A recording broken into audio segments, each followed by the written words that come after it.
भारतीय दर्शन का काल विभाग। भारतीय दर्शन के इतिहास को हम मिश्रित कालों में बांट सकते हैं। वैदिक काल, यह काल बड़े महत्व का है। इस काल में ऋग्वेदीय तथा अथर्ववेदीय संहिताओं में संकेतित तत्वों का विकास ब्राह्मण तथा आरण्यकों से होता हुआ उपनिषदों में पूर्ण रूपेण संपन्न हुआ है। उपनिषदों में हम अनेक तत्वों के पर्यायलोचना पाते हैं। इन तत्वों का विवेचन आत्मस्फूर्ति या प्रतिभा ज्ञान के बल पर इतनी सुंदर रीति से किया गया है कि वे हमारे अंतस्तल को स्पर्श करते हैं। उपनिषदकालीन दार्शनिकों के विचारों के अध्ययन से स्पष्ट प्रतीत होता है कि उनके द्वारा चरम तत्व का साक्षात्कार अनुभव के ही सहारे किया गया था, अन्यथा उनके वर्णों में इतनी तलस्पर्शिता, रोचकता तथा रसता नहीं होती। आदिम उत्तर वैदिक काल, यह काल वैदिक धर्म के विरोध का युग है। उपनिषद काल में ही अनेक विरोधी मत की दबी हुई अस्फुट वाणी हमें सुनाई पड़ती है, लेकिन इतनी अस्फुटता से कि उनकी ओर हमारा ध्यान आकृष्ट नहीं होता, परंतु उपनिषदों के महत्वशाली युग के बीतते ही इन विरोधी दलों ने अपनी वाणी ऊंची की। ये अपने मतों को घोषणा उच्च स्वर से करने लगे। इन विरोधी दलों में आजीवक तथा चार्वाक का प्रभाव तो थोड़ा ही समय तक व्यापक था, किंतु जैन तथा बौद्ध दार्शनिकों ने अपना प्रभाव इतना जमा लिया कि अवनंतर काल में ब्राह्मण दार्शनिकों से वे सदा टक्कर लेते रहे, साथ ही साधारण जनता के प्रेम पात्र होने से अपनी वृद्धि करने में कृतकार्य भी हो गए। दर्शन काल, इस काल को हम दो आवंतरण विभागों में बांट सकते हैं, सूत्र काल तथा वृत्ति काल। सूत्र काल में न्याय तथा वैशेषिक, सांख्य तथा योग, मीमांसा तथा वेदांत दार्शनिकों के सूत्रों की रचना हुई। उपनिषदों में सूचित तथ्यों को ग्रहण कर दार्शनिकों ने विभिन्न मतों की स्थापना इसी युग में की। सूत्रों की रचना का यह अभिप्राय नहीं है कि उसी समय से दर्शन शास्त्र का आरंभ हुआ। प्रत्युत ये सूत्र उनके शताब्दियों की आध्यात्मिक गवेषणा के परिनिष्ठ फलस्वरूप हैं। सूत्रों में पारस्परिक निर्देश उपलब्ध होते हैं। वेदांत सूत्र में मीमांसा का उल्लेख है। न्याय सूत्र वैशेषिक सूत्र से परिचित है। सांख्य सूत्र अन्य दर्शनों के सिद्धांत का निर्देश करता है। इन सूत्रों के रचना काल के विषय में विद्वान लोगों के भिन्न भिन्न मत हैं, परंतु मोटे तौर पर से 400 विक्रम पूर्व से 200 विक्रम पूर्व तक इनका निर्माण काल स्वीकार किया जा सकता है। वृत्ति काल, सूत्रों की शब्दावली इतनी स्वल्प तथा निगूढ़ है कि वृत्ति की सहायता के बिना इसका अर्थ बोधगम्य नहीं होता। अतः भाष्य, वातिक तथा टीका ग्रंथों की रचना सूत्रों की रहस्य समझने के लिए इस युग में की गई।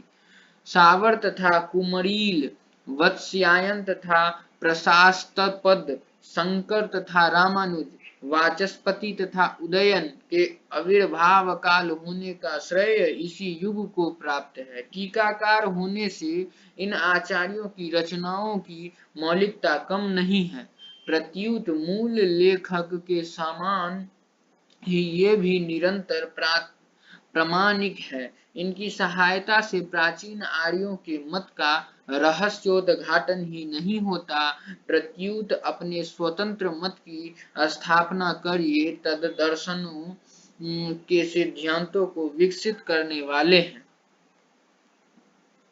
तार्किक युक्तियों के द्वारा प्रतिपक्षी के मत का खंडन करना इस काल की प्रमुख विशेषता है। उपनिषद के पृष्ठों की स्फूर्ति तत्व की तर्क के द्वारा स्थापना करना इस युग के लिए एक गौरव की वस्तु है। यह काल 300 विक्रमी से लेकर 1500 विक्रमी तक माना जा सकता है। भारतीय दर्शन के काल विभाग की यही सामान्य रूपरेखा है, परंतु पूर्वोत्तर काल विभाग एकदम नियमित तथा सुव्यवस्थित नहीं है। हमने इस ग्रंथ में इन तीनों युगों के दर्शनों का परिचय दिया है। दूसरे परिप्रेक्ष्य में ओज श्रौत दर्शन के वर्णन के रूप में वैदिक कालीन तत्व ज्ञान के समान सिद्धांतों का संक्षिप्त किंतु तथ्यपूर्ण निरूपण किया गया है। गीता, चार्वाक, जैन तथा बौद्ध दर्शनों का आविर्भाव दूसरे युग से संबंध रखता है, जिनका भिन्न भिन्न परिप्रेक्ष्यों में वर्णन किया गया है। ग्रंथ के तृतीय तथा चतुर्थ खंड में निरूपित दर्शनों का विवेचन तीसरे युग का संक्षिप्त विषय है। इस प्रकार इस ग्रंथ के भारतीय दर्शन के विभिन्न युगों के विकास का संक्षिप्त परिचय उपस्थित किया गया है। भिन्न भिन्न कालों की आध्यात्मिक प्रवृत्ति की चर्चा ततत स्थानों पर उचित रीति से की गई है। ऊपर निर्दिष्ट षड्दर्शन के सिद्धांतों को पार्थक्य होने पर भी कतिपय अंशों में उनमें समानता दिख पड़ती है। हिंदू दार्शनिक अधिकार भेद से दर्शन का भेद मानता है। मनुष्य का मानसिक विकास निसर्गतः भिन्न भिन्न श्रेणी का है। सब मानवों की विचारधारा एक ही प्रवृत्ति को लेकर प्रवृत्त नहीं होती। दर्शन के व्यावहारिक होने से प्रत्यक्ष है कि मनुष्य के बौद्धिक विकास के अनुरूप ही दर्शन का निर्माण होना चाहिए। इसका ध्यान भारतीय दर्शन के सुंदर ढंग से रखा गया है। दर्शन का विकास स्थूल से आरंभ कर सूक्ष्म की ओर बढ़ने में है। सबसे स्थूल तथा प्रत्यक्ष गम्य वस्तु है यह जगत तथा उसका अनुभव। अतः जगत के अनुभव की व्याख्या करने में प्रवृत्त होने से न्याय वैशेषिक की गणना सर्वप्रथम की जाती है। अनंतर सांख्य योग की गणना है, जो मानस अनुभव तथा मानसिक प्रक्रिया के वर्णन में वैशेषिक रूप से व्यक्त है। मीमांसा तथा वेदांत का स्थान इन दोनों दर्शनों के अनंतर है। मीमांसा धर्म तथा वैदिक परम तत्व का अत्यंत सूक्ष्म विवेचना प्रस्तुत करता है। इस प्रकार षड दर्शनों को 3 श्रेणियों में मानी जाती है। पहला न्याय तथा वैशेषिक, दूसरा सांख्य तथा योग, तीसरा कर्म तथा मीमांसा तथा ज्ञान मीमांसा और वेदांत। ज्ञान मीमांसा या वेदांत परस्पर विभिन्नता के सद्भाव में भी इनमें विशेष समानता है, जिसका वर्णन यहाँ किया जा रहा है। भारतीय दर्शनों की पारस्परिक समानता। किसी देश का विचार शास्त्र उस देश की सभ्यता और संस्कृति का सबसे मूल्यवान पदार्थ है। उस देश के धार्मिक तथा सांस्कृतिक वातावरण का प्रभाव विचार शास्त्र के विभिन्न धाराओं पर निश्चित रूप से पड़ता है। अतः किसी देश में उत्पन्न होने वाले विचार शास्त्र के विभिन्न संप्रदाय आपस में कुछ भेद भले ही दिखलावे, परंतु वातावरण में समानता होने के कारण इन संप्रदायों के मतों में अनेक समानताएं दृष्टिगोचर होती हैं। इसी कारण भारतीय दार्शनिक संप्रदायों के भी अनेक सिद्धांतों में एकता दृष्टिगोचर होती है। सबसे बड़ी विशेषता भारतीय दर्शन की यह है कि उनका उद्देश्य व्यवहारिक है। जनता के अभिव्यंग्य परीत दैनिक जीवन से हटकर वे किसी काल्पनिक जगत में विचरण नहीं करते। विपदस्त ग्रस्त प्राणियों को विपत्ति से सदा के लिए मुक्त प्राप्त करा देना ही उनका प्रधान लक्ष्य है। इसका लक्ष्य मानसिक कौतूहल का हटना ही नहीं, अपितु ऐसा जीवन व्यतीत करना सिखलाना है जो राग द्वेष से संयुक्त न होने के कारण नितांत आदरणीय और अस्पृहनीय है। इस व्यवहारिक उद्देश्य का कारण यह है कि भारतीय दर्शन वर्तमान जीवन के आध्यात्मिक असंतोषों के ऊपर अवलंबित है। वर्तमान से असंतोष, दिन प्रतिदिन की दुखद घटनाओं से निराशा, वर्तमान से संतोष विचार शास्त्र का जनक होता है। दुखमय वर्तमान से असंतोष हुए बिना सुखमय भविष्य की कल्पना दुराशय मात्र है। इसलिए भारतीय दर्शन के संप्रदाय इस मौलिक प्रश्न को लेकर आगे बढ़ते हैं। बुद्ध ने निरंतरीय गाढ़ समाशि के बल पर जिन 4 आर्य सत्यों को खोज निकाला, वे समग्र संप्रदाय में उसी प्रकार माननीय हैं। व्याप्त तथा विज्ञान भिक्षु का यह कथन नितांत सत्य है कि आध्यात्मिक शास्त्र चिकित्सा शास्त्र के समान चक्रव्यूह है। जिस प्रकार चिकित्सा शास्त्र रोग निंदा, आरोग्य तथा भोज्य इन चारों तथ्यों के यथार्थ निरूपण में प्रवृत्त होता है, उसी प्रकार अध्यात्म शास्त्र दुख हेतु मोक्ष तथा मोक्ष पाय इस सिद्धांत चतुष्टय को मूलभूत मानकर उनकी व्याख्या यथाशक्ति करता है। इस जगत के कार्यकलाप पर दृष्टिपात करने पर विवेकी जन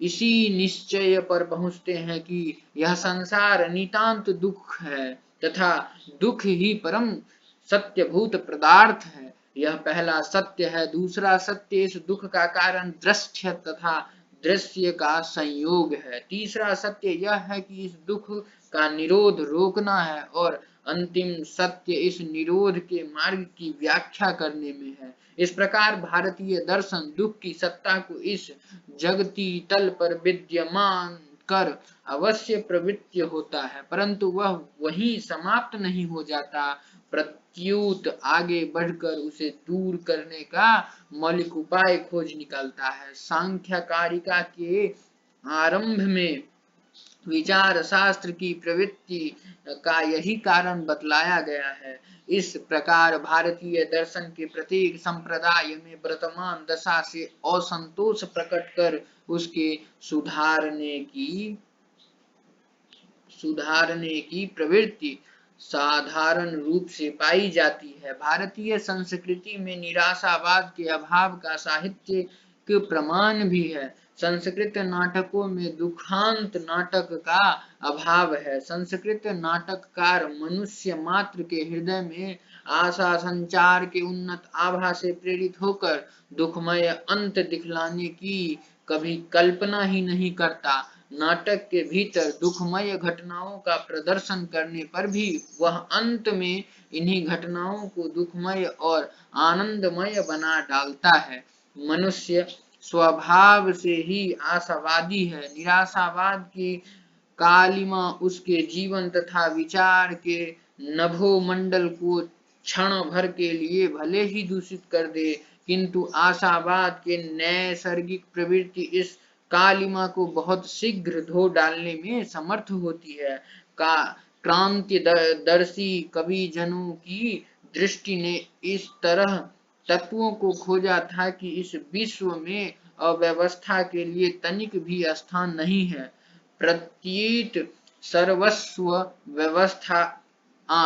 व्यवस्था ने अपना साम्राज्य जमा रखा है। यह जगत व्यवस्था नर्तकी की मनोरम रंगशाला है, जिसको छोटी से छोटी वस्तु भी यदृच्छा से प्रवृत्त नहीं होती प्रत्युत एक व्यापक नियम के वशीभूत होकर अपने जीवन का विस्तार करती है। इन दिन के अनंतर काल का आगमन नित्य प्रातः काल सुवर्णमय रश्मियों को छिटकाते हुए पूर्व क्षितिज पर भगवान सविता का मंगल उदय, रात्रि के समय रजतर सिमरियों का विस्तार करने वाले सुधाकर का आविर्भाव तथा क्रमशः वृद्धि और हास्य आदि प्राकृतिक दृश्यों का निरीक्षण करने वाले वैदिक ऋषियों के हृदय में यह विश्वास स्वाभाविक रीति से उत्पन्न हो गया कि इस जगत के मूल में व्यवस्था है। ऋग्वेद के ऋषियों ने इस अपरिवर्तनीय नैतिक व्यवस्था को ऋत की संज्ञा दी है। इस जगत में सबसे प्रथम उत्पन्न होने वाला ऋत ही है। ऋतम च सत्यम चाभि धृत्यपाशो अध्याजायत। ऋत की उत्पत्ति पहले हुई, तदनंतर सत्य का आविर्भाव संपन्न हुआ। भारतीय दार्शनिकों ने इसी ऋत्य के सिद्धांत को भिन्न भिन्न रूपों में अपनाया है।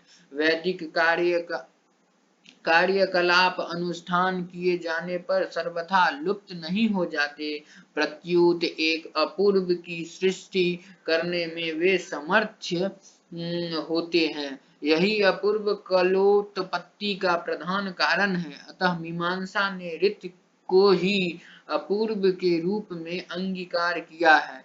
न्याय वैशेषिक में अदृश्य की कल्पना का मूल आधार ऋत की यही वैदिक कल्पना है। जगत की नैतिक सुव्यवस्था का मूल कारण कर्म सिद्धांत है, जिसे प्रत्येक दर्शन स्वीकार करता है। जो कुछ कार्य हम अपने प्रयत्न से करते हैं, उसका फल अवश्य उत्पन्न होता है, उसका नाश कथामपि नहीं होता, और जिस फल को हम इस प्रकार भोग रहे हैं वह पूर्व जन्म में किए गए कर्म के परिणाम है। वह बिना कारण उद्भूत होने वाला नहीं है।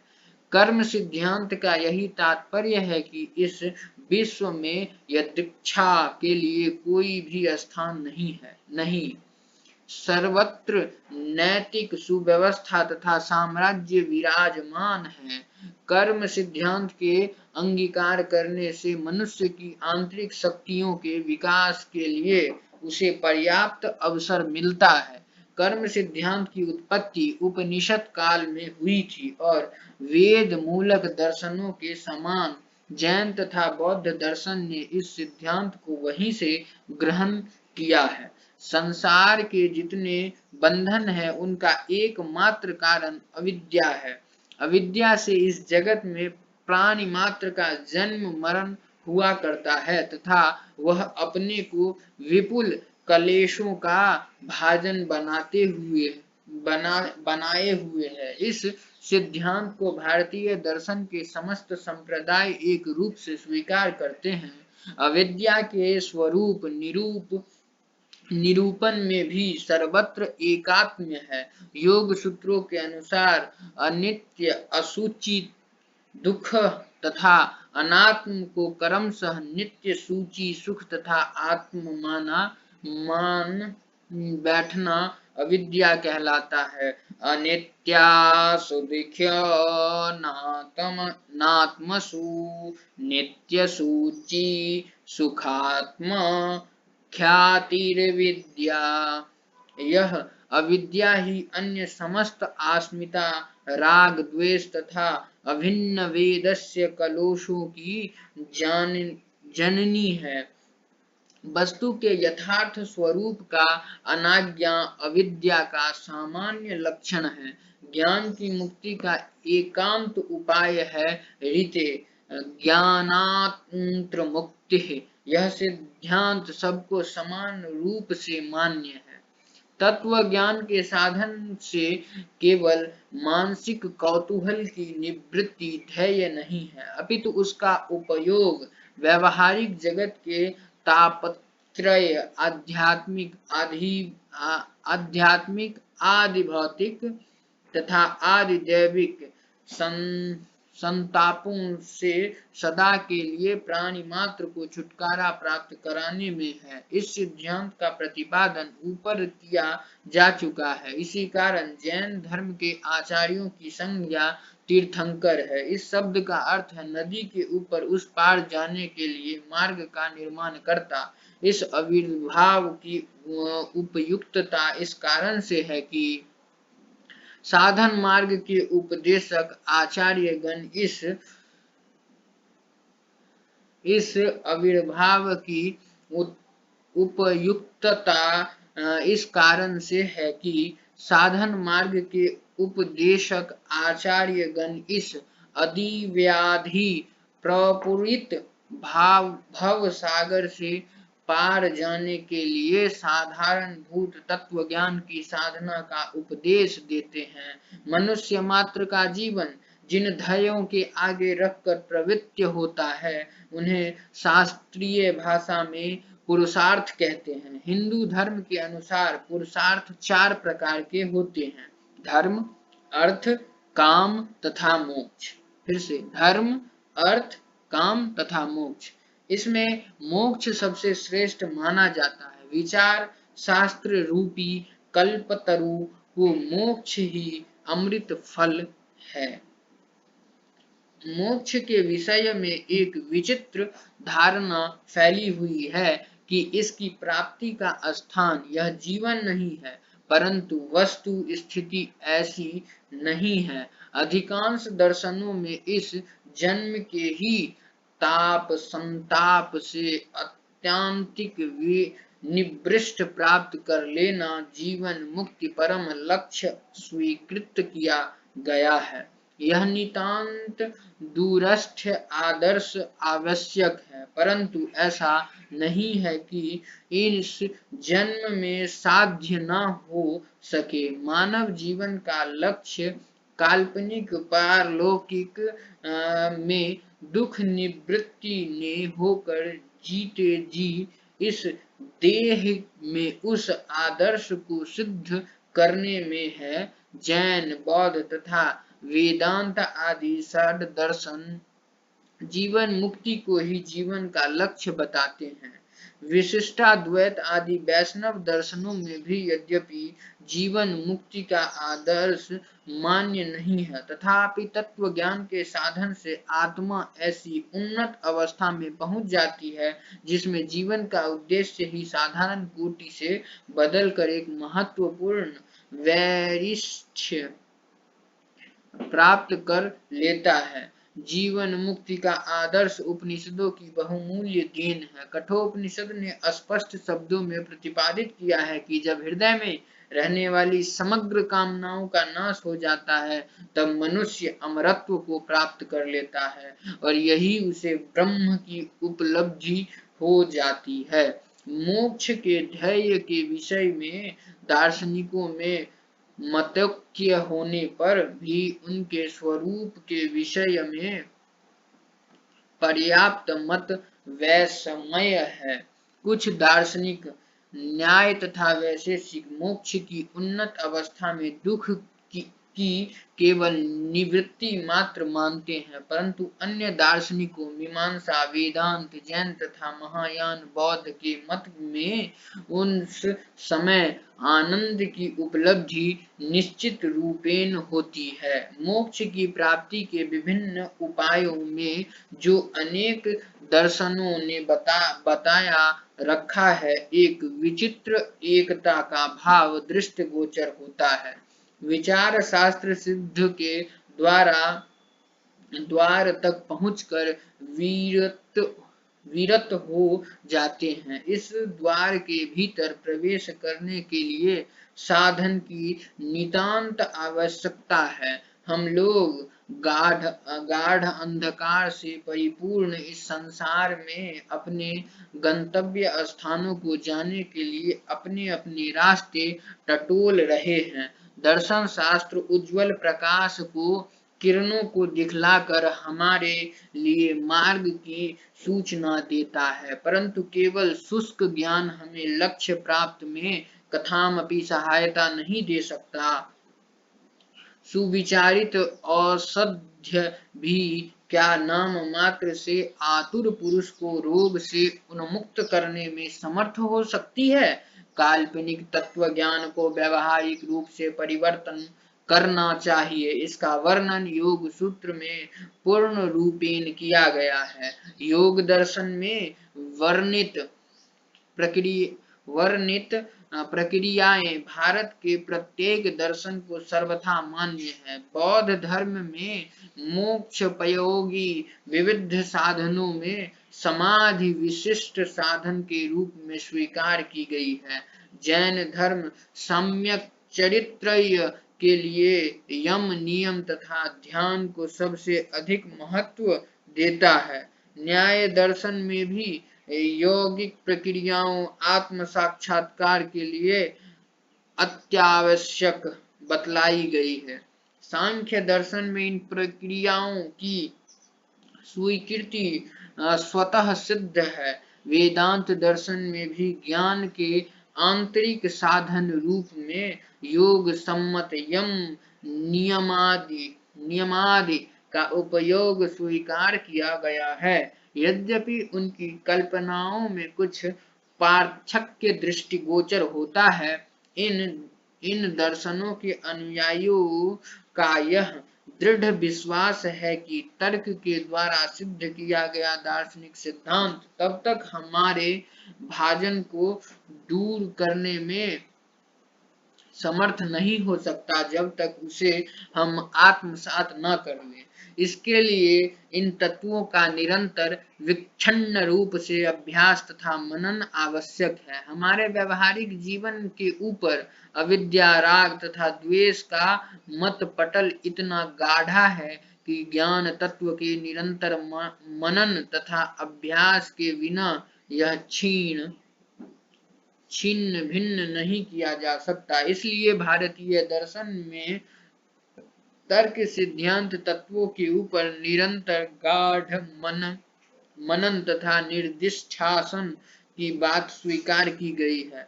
उपनिषद का कहना है कि प्राणी मात्र के जीवन यापन के हेतु दो मार्ग हैं, प्रयोग मार्ग तथा श्रेय मार्ग। प्रयोग मार्ग में मनुष्य आपातः रमणीय विषयों की और आकृष्ट होकर संसार में प्रवृत्त होता है। इस प्रवृत्ति के मूल कारण राग तथा द्वेष है। सुख देने वाले पदार्थ से राग, अनुराग तथा प्रेम उत्पन्न होता है और दुख पहुंचाने वाली चीजों से चित्त स्वतः घृणा करने लगता है।